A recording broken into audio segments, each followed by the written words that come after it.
하나님 말씀 누가복음 17장 26절부터 33절 말씀입니다. 누가복음 17장 26절부터 33절의 말씀. 노아의 때에 된 것과 같이 인자의 때에도 그러하리라.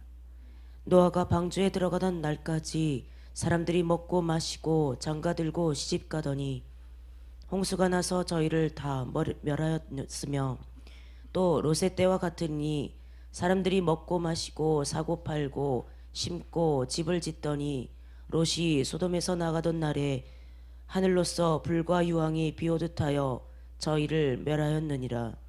인자의 나타나는 날에도 이러하리라. 그날에 만일 사람이 지붕 위에 있고 그 세간이 집안에 있으면 그것을 가지러 내려오지 말 것이요, 밭에 있는 자도 이와 같이 뒤로 돌이키지 말 것이니라. 롯의 처를 생각하라. 무릇 자기 목숨을 보존하고자 하는 자는 잃을 것이요, 잃는 자는 살리라. 아멘. 할렐루야. 우리 하나님 참 좋으신 하나님이십니다. 아멘. 이 시간도 하나님의 은혜와 평강이 여러분들과 여러분 가정과 직장과 사업장 그리고 여러분들 자녀들까지 하나님의 은혜가 흐르고 넘치도록 채워지길 주의 이름으로 축원합니다. 자, 우리 따라합니다. 나는 예수님 안에서 모든 사람들을 이해하고 용서하고 사랑하겠습니다. 자, 우리 옆 사람과 같이 인사합니다. 제가 먼저 낮아지겠습니다. 제가 먼저 섬겨드리겠습니다. 제가 먼저 사랑하겠습니다. 할렐루야. 이 시간도 하나님께 영광 올려드리는 귀한 시간 되시길 제 이름으로 축원합니다. 오늘은 누가복음 17장 26절부터 33절의 말씀을 가지고 세상 일에 빠지는 삶을 살지 말자 하는 제목으로 말씀을 나누겠습니다. 따라합니다. 세상 일에 빠지는 삶을 살지 말자.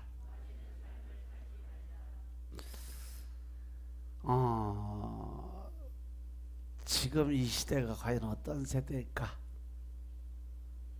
여러분들은 지금 살아가는 여러분들의 세상이 어떠한 세상이라고 생각하고 살고 있을까? 많은 사람들 우리가 지금 흔히들 이야기를 세상이 말세다, 그렇죠? 그런 얘기 많이 들어요. 마태복음 24장에 나오는 말씀처럼 처소에 기근과 지진이 일어나고 홍수가 나고 또 부모가 자식을 죽이고 또 자식이 아비를 해야 하는 그러한 세대가 올 거다. 근데 지금 이 시대가 바로 그때요. 과연 지금 말세가 되는 증거가 뭐라고 생각할까? 전 세계적으로 테러가 끊임없이 일어나고 있어요, 그렇죠? 그리고 무엇보다도 이 시대가 윤리적으로 너무 타락하는 길을 걸어가고 있다. 그래서 우리는 이러한 시대의 모습을 보면서 이 세상이 말세다, 그리고 곧 세상의 종말이 오게 될 거다라는 말을 많이 해요. 그런데 오늘 이 본문의 말씀을 보니까 예수님께서 말세의 징조에 대해서 하신 말씀이 있어요. 26절에 보니까 노아의 때 된 것과 같이 인자의 때도 그러하리라. 노아의 때라는 것은 노아의 그 심판의 때를 이야기해요. 그때 물로 심판을 받은 것과 같이 예수님이 재림에서 오는 그때 종말의 심판의 때에도 사람들은 그렇게 산다. 여기서 예수님께서 노아의 때 이 세상이 심판을 받은 것처럼 마지막 종말의 심판의 때도 노아의 때와 같을 거라고 말씀하세요. 그러면 노아의 때에 사람들이 어떻게 살다가 하나님의 심판을 받았을까? 27절의 말씀을 보니까 노아가 방주에 들어가던 날까지 사람들이 어떻게 했어요? 먹고 마시고 장가들고 시집가더니 홍수가 나서 저희를 다 멸하였으며 라고 얘기를 해요. 여기서 보면 노아 시대 사람들은 시집가고 장가고 먹고 마시고 그렇게 하다 멸망을 받았다라고 말씀하세요. 그런데 28절부터 30절의 말씀을 보시면 또 롯의 때와 같으니, 이때는 언제요? 마지막 종말의 때가 사람들이 먹고 마시고 사고 팔고 심고 집을 짓더니 롯이 소돔에 나가던 날에 하늘로서 불과 유황이 비오듯 하여 저희를 멸하였느니라. 인자가 나타나는 날 마지막 종말의 때에도 이러하리라 라고 말씀하세요. 여기서 보면 롯의 시대 사람들은 노아 시대에서 사고 팔고 심고 또 집을 짓는 것, 그것이 더해졌어요. 그러면 우리가 이 세상에서 먹고 마시고 시집가고 장가가고 또 사고 팔고 심고 집을 짓는 일이 잘못된 일일까? 그건 분명 아니죠. 하나님의 자녀도 이 땅에서 먹고 마시고 시집가고 장가가고 또 물건도 사고 팔고 밭에다 뭐 씨앗을 심고 집을 짓고 그러면서 살아가야 우리가 이 땅에 살아가게 돼 있어요. 그런데 왜 하나님께서 우리에게 이러한 말씀을 주셨을까? 그것은 바로 우리 그리스도인들이 이 땅에서 살아가면서 제일 경계해야 될 삶이 바로 세상에 빠지는 삶이라는 것을 경고적으로 말씀을 주시는 거예요. 그러니까 이 말씀은 믿지 않는 사람들을 경계하기 위한 말씀도 되지만 믿는 우리들, 즉 하나님의 사람들이 늘 영적으로 깨어 있어서 살아있는 영을 가지고 살아라. 그래야 너희들이 이러한 세상의 유혹에 넘어가지 않게 된다는 말씀이에요. 이러한 사실은 구약 이스라엘 백성의 삶에서 찾아볼 수가 있어요. 선지서를 보면 이스라엘 백성들이 타락하고 하나님의 심판을 받게 되는 과정이 있습니다. 첫째는 그들이 출애굽 사건을 잊어버리고 살아간다는 거죠. 두 번째 뭐냐? 세상 속에서 일상적인 일들에 빠져버린다는 거죠. 세 번째는 일상적인 일 중에서 하나가 그들의 삶의 우상이 되어버린다는 거죠. 넷째는 경고가 주어져. 그러다가 그들은 심판을 받게 됩니다. 심판 중에서 제일 큰 심판이 뭔 것 같아요? 하나님이 그들 가운데서 말씀을 거둬가는 거예요. 말씀을 거둬간다는 것은 내 안에 성령님이 나를 버리고 가는 거죠. 이것을 하나님께서 직접 보여주신 게 어떤 부분이요? 사울 왕에게 하신 말씀이세요. 사울 왕이 하나님의 은혜 가운데서 살아갈 때는 열심히 하나님의 뜻에 따라 순종하고 따라갈 때 하나님의 많은 재물과 또 나라와 백성들 군대를 주셔서 엄청난 세력을 키웠어요. 그러고 나니까 그 모든 것이 다 내가 한 것처럼 욕심이 생기고 나니까 하나님의 뜻에 순종치도 아니하고 자기 뜻대로 자기 방법대로 결국은 어디까지 가요? 무당을 찾아가는 일까지 생겼어요. 세상에 우상을 섬기는 자리로 들어갔어요. 그러니까 하나님께서 뭐라고 그래요? 그가 나를 버렸음으로써 나도 그를 떠났노라라고 말씀하세요.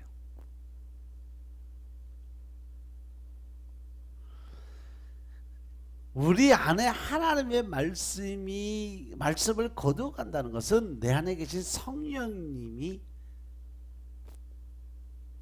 나를 버리고 간다는 얘기예요. 가장 무서운 말씀이에요. 여기서 보면 이스라엘 백성들이 타락한 것이 갑자기 하루아침에 이루어진 것이 아니에요. 바로 그들의 삶이, 그들의 생각이 자기 중심적, 즉 세상적인 일에 빠지는 데부터 타락이 시작되는 걸 볼 수가 있어요. 우리도 믿음으로 산다 그러면서 더 나아가서 하나님의 뜻대로 산다라고 말은 하는데 늘 모든 일의 결정권은 누가 가지고 있어요? 내가 가지고 있어요. 그럼 누가 하나님 된 거야? 내가 하나님 되는 거예요. 바로 이것이 세상에 빠져가는 내 자아의 모습이에요.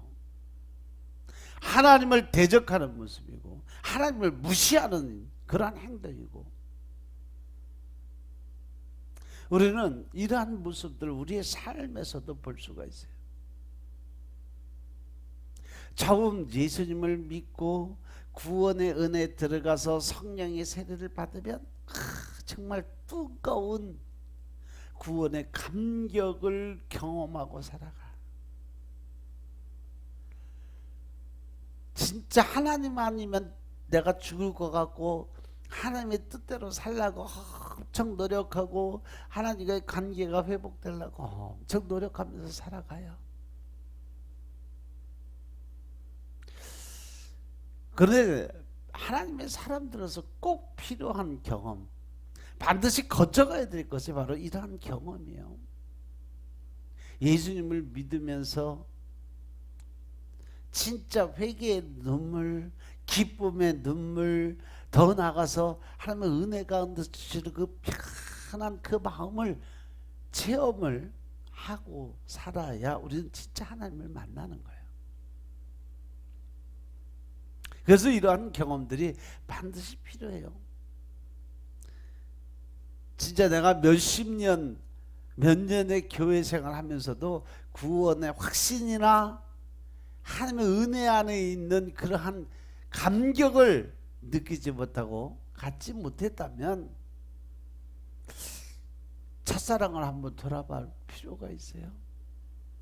나를 돌아볼 필요 있어요. 계시록 2장 5절의 말씀 보면 에베소 교회에게 하나님이 하신 말씀이 있어요. 그러므로 어디서 떨어진 것을 생각하고 회개해서 처음 행위를 가지라. 만일 그러지 아니하고 회개하지 아니하면 내가 내게 임해서 내 촛대를 그 자리에서 옮기리라는 말씀이세요. 여기서 촛대는 뭐예요? 하나님의 축복권이에요.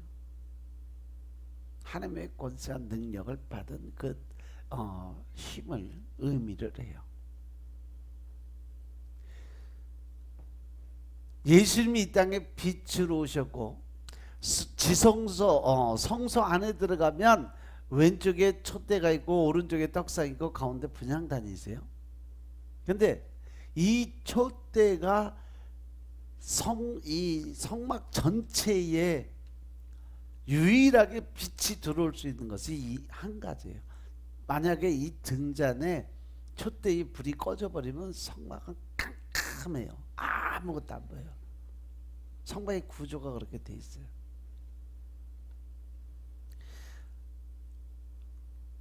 성막이 궁금하시면 저 오산에 가면 오산 저 광원 기도원에 지금 성막 풀 사이즈로 전 세계 최초일 거야 아마. 성막에 나와 있는 출애굽기에 나와 있는 그 성막 사이즈 그대로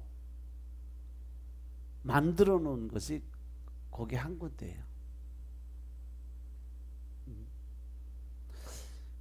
광원교회에서 김만미 목사님 그 해놓은 건데 그때 한 670억 정도 들어서 그거 만드는 거예요. 광원 거기 성막 세계 성막센터 갔다 오신 분들 없어? 이런 심각하네.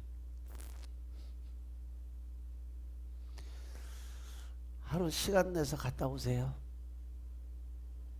거기가 아마 입장료 한 12,000원? 12,000원이나 15,000원, 지금 올라서 한 15,000원 정도 되려나. 그리고 식사하시는데 한 5,000원, 한 2만 원이면 기름값이 있구나, 왔다 갔다 5,000원, 한 25,000원. 그 정도면 갔다 올 거예요. 거기 가서 성막에 대해 설명해 주는 게 거의 한 1시간에서 1시간 반 정도 걸려요. 그리고 그 주위에 돌아보고 1, 2, 3층 전시관 다 돌아보고 나면 한 2시간, 3시간 정도 걸려요.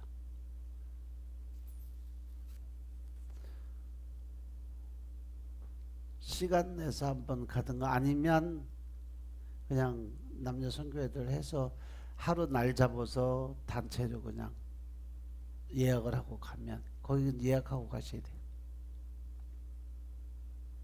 그 성막을 처음에 지을 때 제가 그 강원 기도원에 원목으로 있었어요. 기도원에 있을 때 목사님들 3분, 4분이 해서 그거 전체를 다 만든 거예요. 가서 한번 보세요. 성막 그 안에 들어가 보면 진짜 하나의 임재를 느낄 수가 있어요. 성막 저 안으로 딱 들어가면 번제단 있고 물두멍이 있고 그 안에 휘장이 있고, 휘장 안에 들어가면 성소에 조마가 얘기한 처럼 촛대, 부장단, 떡상, 그리고 또 휘장이 있고 그 안으로 들어가면 지성소 있는데 지성소 안에 법궤가 있어요. 그 법궤 안에 들어가면 그때는 뭐 그 법궤 있는 지성소는 오직 대제사장만 들어갈 수 있는 권한이 있었어요. 근데 지금은 그 안에 다 들어가요. 그대로 그 사이즈 그대로 만들었으니까 한번 가서 보면 또 새로운 임재를 느껴요. 그 안에서 하나님을 볼 수가 있어요. 그러니까 여러분들 가서 한번 꼭 구경들 하시고, 그 성막사에다 가서 보시면 그 1층부터 지하, 저 지하부터 2층, 토탈 3층인데 거기 가서 보면 또 그때 당시에 사람들이 살았던 모습이나 또 제사장들의 옷이나 다 똑같이 만들어놨어요. 그래서 직접 보면 구약시대 이스라엘 이렇게 살았구나, 그런 모습들을 볼 수가 있어요. 아무튼 우리가 하나님의 은혜 안에 들어 살아가면 절대 놓지 말아야 될 것이 뭐냐? 말씀이에요. 그 말씀을 떠나면은 결국 하나님의 영이 내 안에서 떠나는 거랑 마찬가지예요. 그래서 구원받은 사람들 첫 번째 현상이 뭐냐? 하나님의 말씀을 사모하는 그 마음이 생겨요. 요즘에 보면 사람들 말씀의 그릇들이 비는 사람들이 점점 생기기 시작을 해요. 말씀에 게을러지고 있다는 거죠. 먹고 살기 바빠서, 아니면 내가 내 시간을 내다 보니까 하나님과 교제하는 시간들이 자꾸 줄어든다는 거죠. 기도의 양도 점점 줄어들기 시작을 해요. 말씀을 떠나고 기도를 떠나면 그 다음에 가는 곳이 어디요? 바로 세상을 향해서 간다는 거죠. 자기 육신을 위해서, 자기의 편안함을 위해서, 아니면 그 욕심의 마음 때문에 물질을 따라가고 명예를 따라가고, 더 나아가서 내 자신의 자고하는 마음이 생기는 거죠. 내가 남들에게 인정받고 싶은, 남들이 아니라 집안 식구들에게도 마찬가지요. 부모에게 인정받고 또 자녀들에게 인정받고 싶은 그 마음, 그 생각이 하나님의 일보다, 하나님의 생각보다 앞서가면 그것이 바로 우상을 섬기는 거예요. 명심하시기 바랍니다. 아멘. 말씀을 사모하면 늘 기도에 배고파하는 삶을 살아야 된다는 거예요.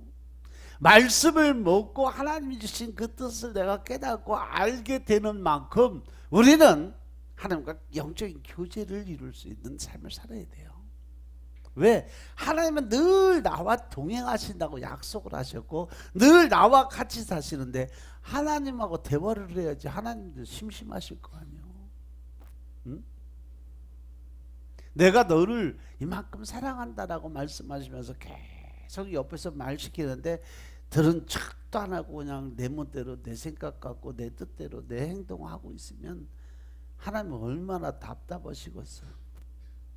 입장 바꿔놓고 생각하고 여러분들이 어떤 사람하고 참 친한데 그 사람하고 얘기하고 싶은데 그 사람은 딴짓거리만 하고 뭐라고 얘기해도 들은 척도 안 하고 자기 할 일만 하고 있고 답답하겠어? 안 답답하겠어? 하나님의 심령이 바로 그런 거예요. 그래서 우리는 무엇보다도 열심히 말씀 보고 기도 드리고 그 말씀의 은혜를 받고 하나님과 교제하는 삶을 살아가야 된다는 것입니다. 그래야 우리의 신앙이 자라는 것이고 이것을 통해서는 영적인 성장을 이루어 갈 수 있음을 믿으시기 바랍니다. 아멘. 구원받은 그리스도인들의 삶은요, 날마다 영적인 성장을 경험하는 삶을 살아야 되는 거예요. 내가 구원받은 사람이고 천국 백성이고 하나님의 자녀로 인정받기 위해서는요, 날마다 말씀과 기도 안에서 영적 성장을 계속 지속적으로 이루어져 가야 돼요. 그래야 요한 3서 2절의 말씀이 우리에게 임하는 거예요. 내 영혼이 잘됨 같이 범사가 잘 되고 강건한 축복을 받기 위한 방법, 그것은 바로 내 영혼이 잘돼, 즉 영이 살아 움직여야 돼요. 영적인 삶이 하나님과의 관계 회복이 이루어져야 돼요. 영이 죽으면 우린 이미 하나님과 관계가 끝나버린 거예요. 제가 늘 여러분들에게 말씀드리지만 우리가 육적으로 살라고 착같이 밥 먹잖아, 그죠? 근데 영을 살리기 위해서 왜 악착같이 밥을 안 먹냐고. 영적인 양식은 바로 말씀입니다. 그 말씀을 먹어야 우리가 제대로 하나님과 교제가 이루어질 수 있는 거예요. 하나님이 영이신데 그 영이신 하나님과 내가 교제하기 위해서는 내 영이 살아야 대화가 될 거 아니에요. 아멘. 아멘. 우리가 구원의 그 감격과 말씀의 감격 속에서 살아가는 사람들이 하나님과 교제가 이루어질 수 있는 거예요.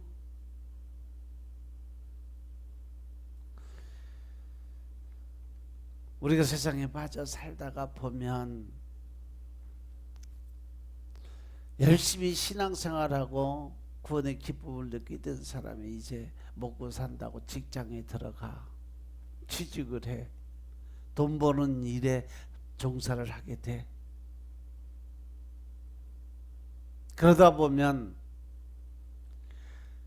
교회 중심, 말씀 중심, 하나님 중심의 삶이 중심 자체가 옮겨가. 어디로? 직장으로, 돈으로, 더 나아가서 사람들을 바라보는 믿음으로, 환경 조건 따져가면서 이것저것 하나님의 일은 전혀 생각을 안 해요. 항상 뒷전이요. 눈앞에 보이는 현실, 눈앞에 보이는 직장의 동료들, 사람들을 바라보게 돼요. 그러다 보면 주일도 한 번, 두 번 범하기 시작을 해요. 수요 예배, 금요 예배도 한 번, 두 번 빠지기 시작을 해요. 새벽 기도 아예 생각을 못하게 돼요. 처음에는 한 줌 안 빠져도 하나님한테 죄 짓는 것 같고 진짜 뭐 때문에 하나님한테 심판받을 것 같아서 무서워서 두려워서 떠는데 한 번, 두 번 하다 보면 그것도 그냥 그러려니. 아무 일도 없네. 하나님이 아무 소리도 안 하시네. 그러다 보니까 그 생활에 적응이 되면 타성이 젖어버리는 거예요. 그런데 그 영은 이미 뒤져갔다는 거죠. 그러다 나름대로 자기 삶에 자기가 합리화를 시켜버려. 난 이렇게 사니까, 이런 일이 있었으니까 하나님도 이 정도는 이해하실 거예요. 아니요, 하나님 절대 그런 거 이해 안 하세요. 하나님이 육적인 삶에 전혀 간섭을 안 하세요. 하나님은 오직 하나, 영적인 삶에 대한 것만 생각하세요.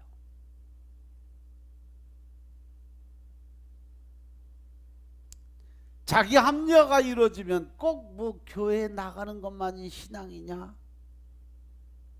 그냥 집에서 하나님 어디나 계시니까 아무 데서나 주일 지키면 되지. 집에서 예배 드리면 되지. 요즘엔 인터넷 다 발달해서 그냥 텔레비만 키면 나오는데 뭐 꼭 담임 목사 말씀만 먹어야 되냐? 인터넷 들어가면 얼마나 좋은 목사님들 말씀이 얼마나 많은데.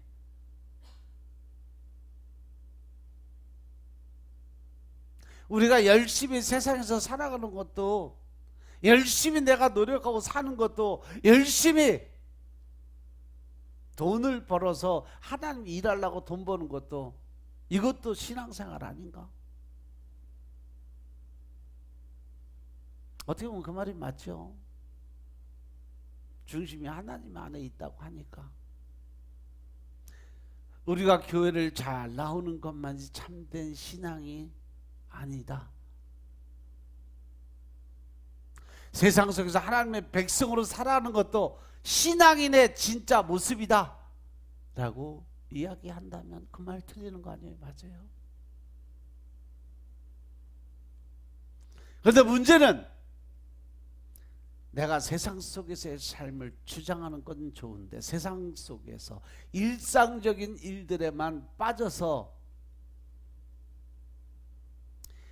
자기 합리화주의적인 자기 생각으로 살아가는 그 삶이 문제라는 거죠. 왜? 하나님은 사람들의 외모, 겉모습을 보는 게 아니라 어딜 보신다?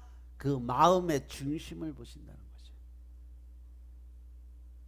내가 진짜 하나님을 경외하는 마음이고 내가 진짜 하나님의 뜻에 맞는 삶을 살아간다라고 생각을 한다면 우리는 하나님의 말씀의 중심으로 살아야 돼요. 믿으시면 아멘.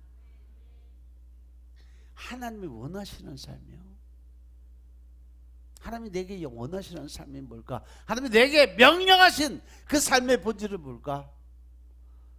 너희는 주의를 어떻게 지켜라? 거룩하게. 하나님의 제단에 나와서 하나님을 너희는 여호와를 만날만 할 때에 만나라. 찾을만 할 때 찾으라. 그러면 내가 너희를 만나주겠다. 어디서?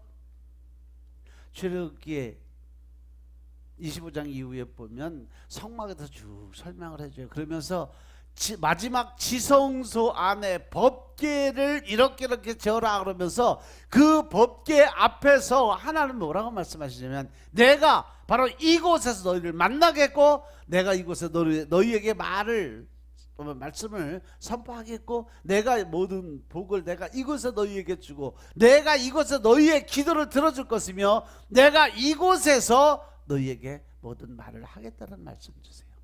즉 이 지성소 안에 들어와야 성전에 들어와야 하나님을 만나고 하나님과 교제가 이루어지고 하나님 주신 복을 받을 수 있다는 사실 명심하시기 바랍니다. 아멘.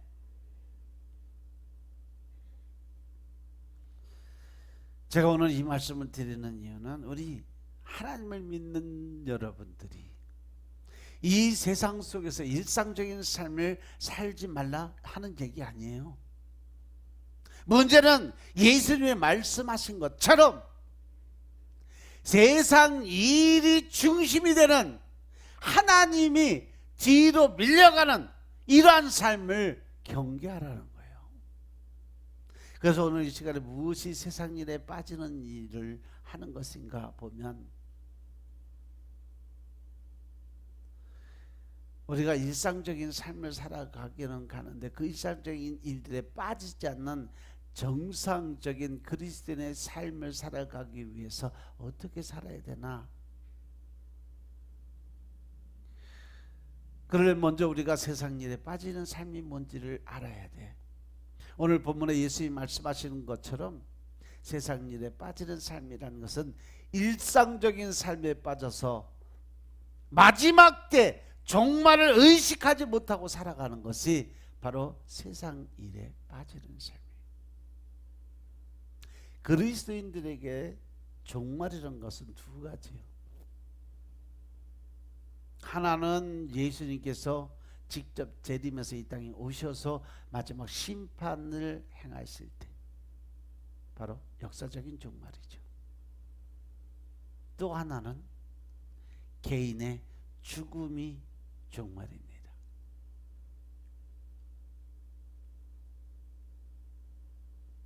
우리가 이렇게 사는 것 보면, 전 세계적인 풍을 보면 기독교 문화가 발달한 사회와 그렇지 않은 사회의 차이점이 뭔지 아세요? 대개 보면 지금 성장하고 잘 나가는 나라들은 되게 기독교 하나님을 믿는 나라들이 성장하고 잘 나가요. 우상을 섬기는 나라들은 자꾸 쇠퇴해 가고 있어요. 바로 우리나라 제일 가까운 나라에서 보면 일본이 그래요. 전 세계 경제 1위권을 가졌던 일본이 지금은 점점 타락을 시작을 했고, 마지막 때가 가까울수록 일본의 경제가 무너져 내려가고 있어요. 우상 섬김의 나라 인도, 중국, 그 사람들을 보면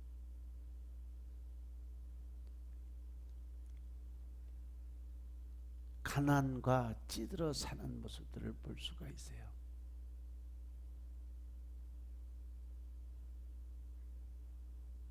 특히 기독교가 중심적인 나라는 무덤이, 사람이 죽으면 그 무덤이 집 가까이 있어요. 시내 안에도 있어요. 근데 기독교가 발달하지 않는 나라는 무덤이 가능하면 멀리 떨어져 있어요. 왜? 기독교 문화가 발달한 곳에서 무덤이 일상적인 생활하는 것이, 그 이유는 하나님 믿는 사람들은요, 일상적인 삶을 살아가면서 늘 뭘 생각해요? 마지막 때 죽음을 생각하고 살아가요. 그래서 항상 개인의 죽음과 종말을 준비하는 삶을 살아가기 때문에 죽음이 그렇게 두려운 존재가 아니에요.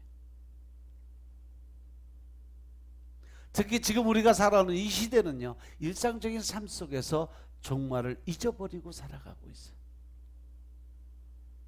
오늘 말씀에 나온 것처럼 노아의 때가 그랬고 소돔의 때가 그랬습니다. 또 지금 이 시대가 바로 그 시대의 삶과 비슷하게 살아가고 있다는 거죠. 종말이 닥친다는 말씀을 들음에도 불구하고, 또 지식적으로 알고 있음에도 불구하고 전혀 종말에 대한 인식의 개념이 없이 살아간다는 거죠. 마지막 때 예수님이 이 땅에 오신다는 사실은 믿는 사람 다 알아요. 그런데 그것을 위해서 나는 어떠한 기름을 준비하고 있느냐? 아무것도 준비가 되어 있지 않아요. 하루하루 세상을 향해서 달려가는 삶만 살아가고 있다는 거죠. 이 사람 저 사람 눈치 보면서 하나님의 눈치는 전혀 개의치 않고 살아가요.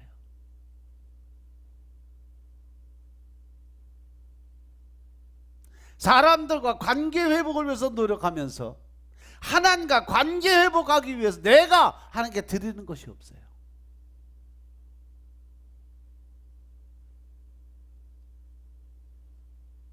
여러분들이 이 순간을 내가 마지막을 위해서 준비하고 예수님의 재림의 때를 준비하는 그 마음이 없다면 내가 바로 세상에 빠져 사는 사람이라는 거 명심하시기 바랍니다. 아멘.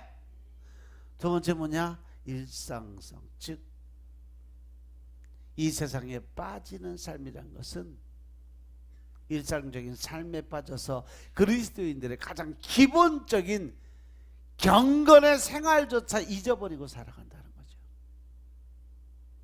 내가 거룩하니 너희도 거룩하라고 하신 하나님의 말씀을 잊어버리고 살아가는 거예요. 악이 다툼하고 세상 사람들과 똑같이 나가서 헐뜯고 비판하고 판단하고 정죄하고,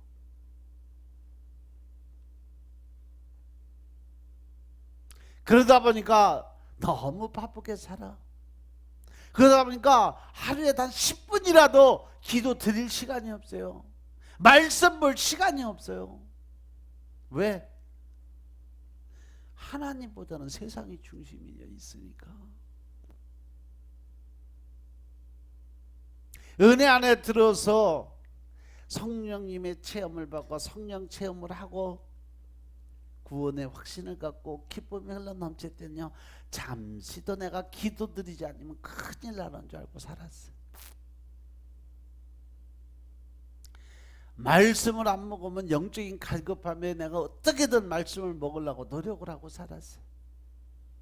그런데요, 내가 주체가 바뀌다 보니까 세상이 내 안에 먼저 들어왔으니까 이제 기도드린 것이 차라리 어색해. 기도가 안 돼. 엎드려도 하나님과 관계가 회복이 안 돼요. 기도 드리려고 엎드렸는데 잡생각만 들어와요. 근심 걱정만 해요. 그러니까 늘 가슴은 답답하고 머리는 지끈지끈거리고. 왜? 영이 뒤져버리니까 하나님과 관계 회복을 못하게 귀신들이 늘 사단들이 여러분들 공격하고 있어서 그래요. 이미 나는 귀신한테 마귀 사단한테 잡힌 사람이 되어버리면 그래요.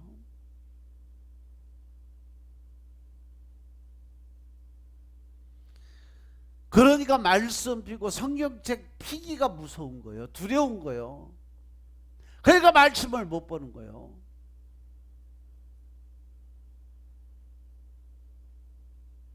우리가 흔히 말하는 가운데 가장 무서운 말이 뭔지 알아요? 나는 성경만 피면 졸려.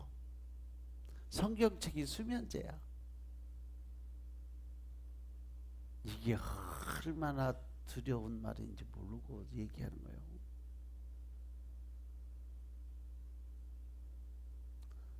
어떤 사람들은요, 성경 말씀만 피면 두렵대요.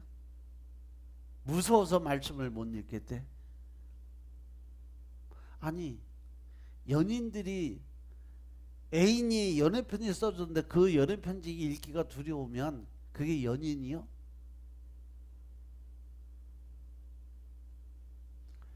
바로 그 사람이 세상에 빠진 사람이라는 거죠. 세 번째, 세상에 빠진 삶이라는 것은요, 물질적인 부유함에 빠져서 우리 영혼의 피폐함을 느끼지 못하는 거죠.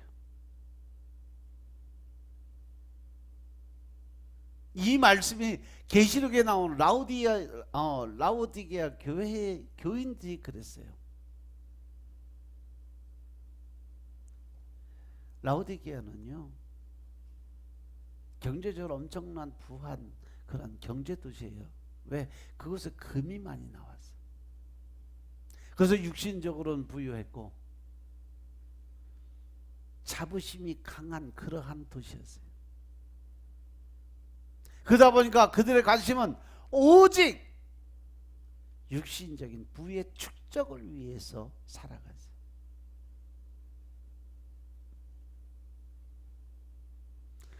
그래서 그들은 영적으로 봤을 때 완전히 피폐하고 가난한 사람들이었지만 육적으로는 엄청난 부와 명예와 온몸의 치장들이 다 금덩어리로 하고 다녔던 사람들이에요.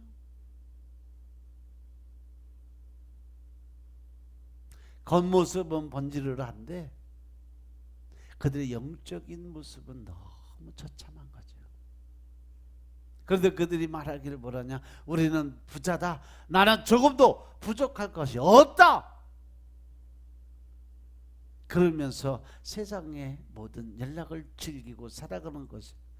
그런데도 또 교회는 열심히, 때가 되면 교회 가서 또 허세는 떨어요. 지금도 우리 교회는 그런 사람도 없지만 교회 다니면서요 돈 갖고 허세 떼는 사람들 많이 있어요.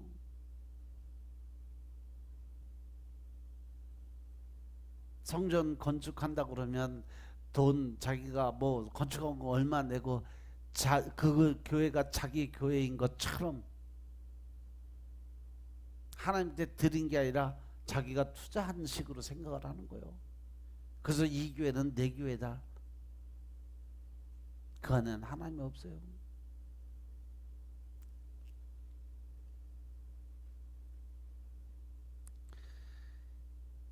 그래서 말씀을 보면 계속 2장 3장의 말씀 보면요, 소아시의 7교회 가운데 다른 교회든 그래도 교회 터는 남고 그 교회 흔적들은 다 남아있어요.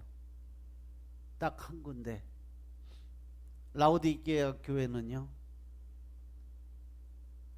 그 도시 속의 교회 흔적도 없이 사라져버렸어요. 아주 황폐한 곳이에요. 그냥 여기가 라오디게아 교회가 있던 자리입니다 라고 보면 더 벌판밖에 없어요. 아무것도 없어요. 아주 하나님의 흔적도 없이 다 부셔버렸어요. 터키에서 그리스까지 이렇게 가면서 바울의 3차 전체 1, 2, 3차 전도여행 그 코스를 돌아보면 다 지금 보존은 다 돼 있는데 라오디게아 교회 가면 산중턱에 그냥 벌판만 있어요. 황폐한. 제가 볼 때는 바로 지금 이 시대가 이러한 라오디게아 그런 교회 같은 길을 걷고 있지 않을까?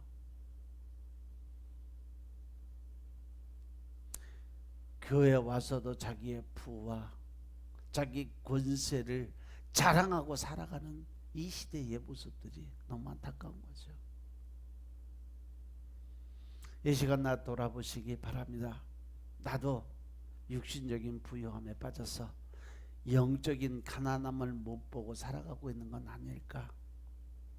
우리의 관심이 오직 잘 먹고 잘 사는 일에만 관심이 있고 영적인 삶에는 전혀 관심 없는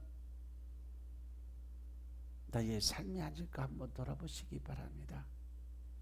또 세상에 빠지는 삶이란 것은 우리 교회 생활에서도 나타나요. 때가 돼서 교회 잘 나온다고 내가 세상에 빠진 사람이 아니다? 그거 아니에요. 교회에 잘 나오면서도 세상에 빠질 수 있는 길이 엄청나게 많아요. 예배는 매일 드리지만 그 예배의 감격, 즉 교회에 나와서 하나님과 대면하는 기쁨과 즐거움에 그 마음이 없는 것이 바로 그 삶이에요. 하나님의 말씀을 들어도 그 말씀이 내 마음속에 들어오지 않고 감격이 없고 감각이 없어요. 또 목사가 또 얼마나 진짜 시끄럽게 소리만 지르고 아우 저거 언제 끝나? 시간 다 됐네. 빨리 끝나. 집에 가서 뭐 해야 되고. 찬양을 드려도 그 마음속에 그 찬양의 기쁨의 고백이 안 나와. 이 감성이 없어.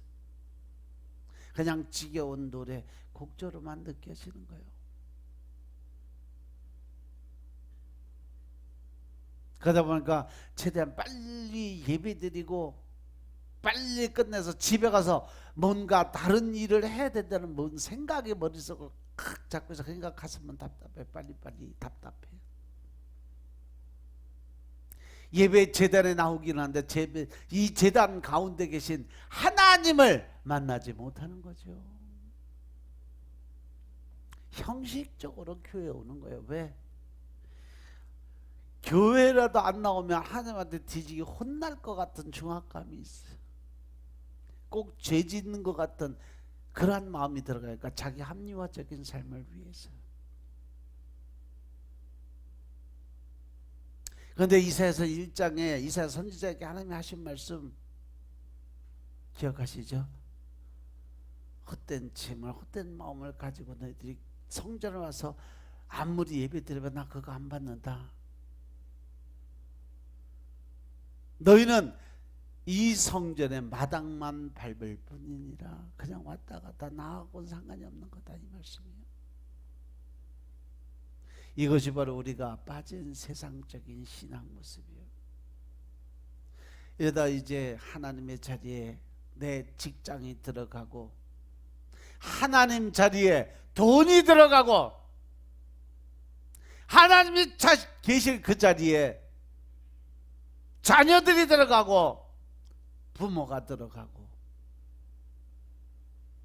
자기 새끼들이 들어가면 이것이 바로 우상을 섬기는 거다, 이 말씀이에요. 아멘.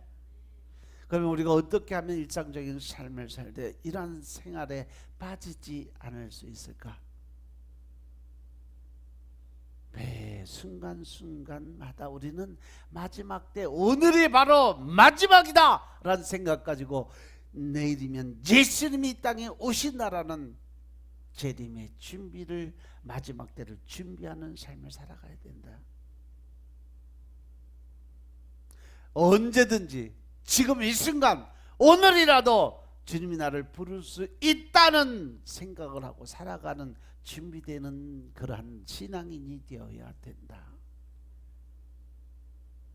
그래서 뭐 오늘 밤에 주님 오신다고 내가 뭐 장사하던 거 공부하던 거 시집 장가가는 일을 하지 말라는 거 아니에요. 시집가고 장가가고 장사를 하되 언제나 기름은 준비해 놓고 살아라, 이 말씀이에요.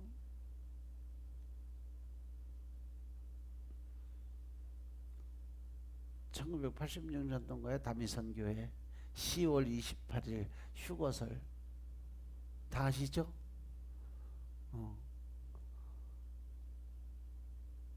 남산 중턱에 오늘이 10월 28일 12시에 예수님 재림해서 온다 그래갖고 전부 흰 옷 입고 자기 가지고 있는 재산 다 팔아가고 이장님한테 다 갖다 주고 천국에 가면 재산 필요 없다 그래갖고 다 다미성교에다 다 갖다 드렸잖아.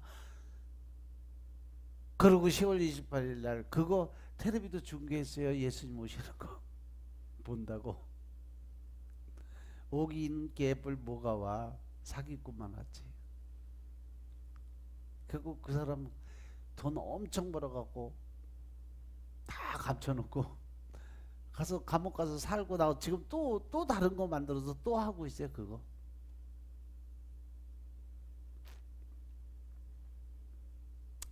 최소한 우리가 매일매일 종말을 기억하며 살지 못하더라도 적어도 내 중심에는 마지막 때 예수님을 만나고 하나님을 만나는 심판의 자리는 생각하고 살아갈 수 있어야 된다는 거예요. 아멘. 그래서 우리는 늘 예배 드릴 때 이 예배의 시간이 바로 종말에 하나님의 심판대 앞에 서 있는 기분으로 예배를 드리는 경건한 마음이 있어야 된다는 거죠. 오늘 이 예배가 있고 또 그 다음 예배가 있겠지 하는 것이 아니라 바로 이 예배의 시간이 내 마지막 예배 시간이라는 것을 생각하고 경건한 마음 가지고 예배를 드려야 우리가 제대로 된 하나님을 만날 수 있다는 겁니다. 이러한 생각을 갖고 경건의 마음을 가지고 예배를 드려야 내가 형식적인 예배를 드리지 않게 된다는 겁니다. 아멘. 그러면 오늘 이 하루가 주님이 오시는 날이다. 오늘 밤에도 주님이 나를 부르실 수 있다고 한다면 여러분 종말에 주님께서 우리를 판단하실 때 심판의 기준이 뭐라고 생각하세요? 우리가 생각할 때 주님 앞에서 무슨 큰 일을 해야지 교회에서 어떤 큰 일, 엄청난 일, 아니면 교회에서 어떤 큰 직분을 맡고 있어야, 그래야 정말에 주님 앞에 부끄럽지 않을 거라고 생각을 해요. 또 많은 일을 해야 주님 앞에 부끄럽지 않을 거라고 생각해요. 그런데 정말에 우리 주님께서 우리를 판단하실 때 제일 중요하게 본 게 뭔지 아세요? 이것에 대해서는 우리의 생각이 아니라 성경에 나타난 주님의 말씀을 봐야 돼요. 베드로후서 3장 10절부터 13절의 말씀 보면 주의 날이 도적같이 오는데 그날에는 하늘이 큰 소리로 떠나가고 체질이 뜨거운 불에 풀어지고 땅과 그 종에 있는 모든 일이 드러나는데 너희가 어떠한 사람이 되어야 마땅하느냐? 거룩한 행실과 경건함으로 하나님의 날이 임하기를 바라고 간절히 사모하는 자를 하나님 바라보신다는 거죠. 주님이 오시면 우리가 얼마나 많은 재산을 모았느냐, 얼마나 열심히 형식적으로 하나님을 믿었냐, 그런 거 바라보지 않아요. 교회에서 얼마나 많은 일을 했느냐, 이거 하나님이 바라보지 않습니다. 바로 주님께서 우리를 마지막에 심판 때의 기준이 뭐냐? 얼마나 거룩하게 살았느냐, 얼마나 깨끗하게 정직하게 살았느냐.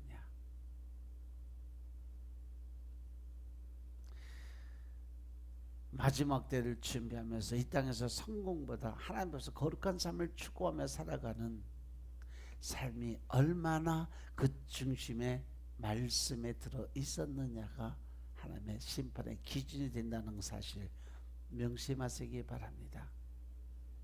아멘. 우리는 이 땅의 모든 삶들이 내 뜻대로 가지 하나님의 원대로 하옵소서 하는 신앙의 본질을 깨달아야 하는 사실 명심하시기 바랍니다. 우리가 단순히 시가고 장가가기 위해서 연애하고 사람을 만나는 것이 아니라 하나님께서 왜 결혼하라고 하셨는가, 왜 하나님께서 남자와 여자를 만나게 하셨을까, 가정에 대한 하나님의 뜻과 하나님의 그 의가 무엇인가를 깨닫는 삶을 사시기 바랍니다. 예수님은요, 자연을 보더라도 거기에 빠져서 그냥 느끼고 멋있다, 이쁘다 이런 것이 아니라 그 자연 속에 나타난 하나님의 뜻을 잘 분별해서 우리에게 알려주셨어요. 그래서 밭을 보시면서 예수님은 하나님 앞에서 우리 마음의 밭이 어떻게 됐는가 돌아보라고 말씀하셨어요. 공중의 새와 들의 풀을 보시면서 하나님께서 그것을 먹고 입히시는데 하물며 너희들을 내가 먹이고 입히지 않겠냐라고 하나님의 말씀을, 하나님의 뜻을 전해줬어요. 그래서 우리의 일상적이고 사소한 삶 속에서도 늘 종말을 의식하고 일상적인 삶 속에서 하나님과 동행하시고, 더 나아가서 일상적이고 사소한 삶 속에 나타난 하나님의 뜻을 잘 분별하시면서 살아가는 여러분들의 삶이 되시길 주님으로 축원합니다. 이번 한 주간도 늘 말씀 중심, 기도 중심, 그리고 이 성전 중심적인 삶을 살아서 하나님이 기뻐하시는, 하나님이 즐거워하실 수, 하나님을 웃으시게 만들 수 있는 한 주가 되시길 주의 이름으로 축원드립니다. 아멘. 기도드리겠습니다. 아버지 하나님 감사드립니다. 오늘도 아버지 하나님의 은혜 가운데서, 능력 가운데서 우리의 삶들이 새롭게 변화되게 하여 주심을 감사드립니다. 우리 마음속에 늘 신령과 진정의 마음이 임하게 하시고 세상 일에 빠지지 않고 예수님께 빠지고 하나님께 빠져서 영적인 삶으로 하나님을 기쁘게 할 수 있는 삶을 살게 하옵소서. 늘 세상을 바라보고 좌로나 우로나 치우치지 않게 하시고 세상의 욕심 바라보지 않게 하옵소서. 권세나 명예 바라보지 않고 돈 바라보지 않고 오직 내 영혼이 잘된 같이 범사가 잘되고 강건한 축복이 임할 수 있는 삶을 살게 하옵소서. 모든 말씀 우리 주 예수 그리스도 이름으로 감사드리며 기도드려 사옵나이다. 아멘.